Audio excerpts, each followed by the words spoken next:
Улуу урматтуу мартабалуулар, мамлекет башчылары, башкы катчы, урматтуу айымдар жана мырзалар, сиздер менен бүгүнкү Ислам кызматташтык уюмунун кезексиз саммитинде көрүшүп турганыма кубанычтамын.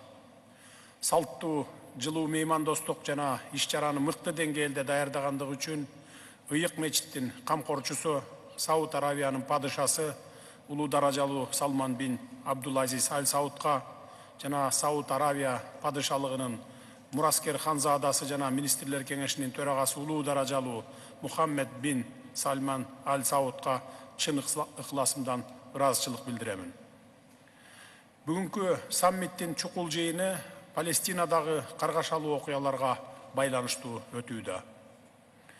Бул чыр-чатактын кесепетинен жакындарын жоготкон үй бүлөлөргө жана бир айдан ашык убакыттан бери күчөгөн зордук зомбулуктун натыйжасында эбегейсиз жоготууларга жана кыйынчылыктарга дуушар болгон бардык палестиналык жарандардын кайгысын кыргыз эли тең бөлүшөт. Ар бир жоголгон өмүр бул трагедия. Өз кезегинде Кыргыз Республикасы Газа тилкесиндеги карапайым калктын азабын жеңилдетүү үчүн гуманитардык жардам көрсөтүүгө даярбыз.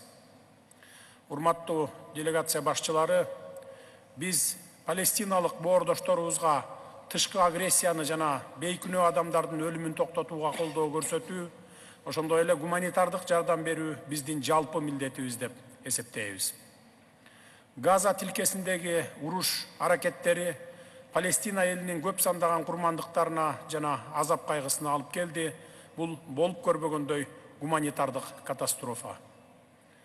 Бейкүнөө жарандардын, анын ичинде наристе балдар менен аялдардын өмүрлөрү кыйылышы кабыл алынгыс жана эл аралык коомчулук тарабынан кеңири айыпталууга тийиш.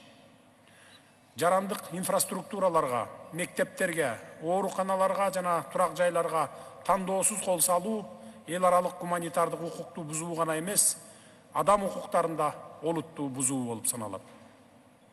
Урматтуу кесиптештер, Кыргызстан Палестина элинин көз карандысыздыкка жана суверендүү мамлекетти түзүүгө болгон мыйзамдуу укуктарын тааныйбыз. Палестиналыктардын таламдарына жана колдоолоруна, каалоолоруна жооп берген бирден бир туура чечим Коопсуздук кеңешинин жана Бириккен Улуттар уюмунун башкы ассамблеясынын тиешелүү резолюциялары аткарылышы керек. Буга байланыштуу биз Коопсуздук кеңешинин жана Бириккен Улуттар уюмунун башкы ассамблеясын эл аралык коомчулуктун атынан Газа тилкесиндеги зордук зомбулукту токтотуу жана Газа тилкесиндеги коопсуздук кризисин жөнгө салуу үчүн эффективдүү жана чечкиндүү чараларды көрүүгө чакырабыз. Ошондой эле учурда биздин ислам үммөтүнүн эл аралык коомчулукту бул баскынчылыкка каршы бирдиктүү жана консолидацияланган позицияны карманууга ынандыруусу жана кагылышуучу тараптарды сүйлөшүүгө отургузуу үчүн эл аралык аракеттерди активдештирүү зарыл.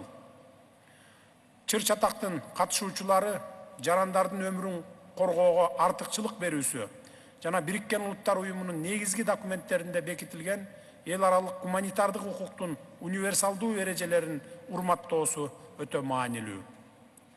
Адилеттүүлүк, теңдик жана адам укуктарын урматтоо принциптери Израиль-Палестина жаңжалын чечүүгө умтулууда биздин иш аракеттерибизге жетекчилик кылууга тийиш. Урматтуу делегация башчылары, тынчтык бул абстрактуу түшүнүк эмес, бул диалог. Түшүнүшүү жана эл аралык укукту урматтоо аркылуу жетишүүгө боло турган реалдуулук экенине баарыбыз бекем ишенебиз.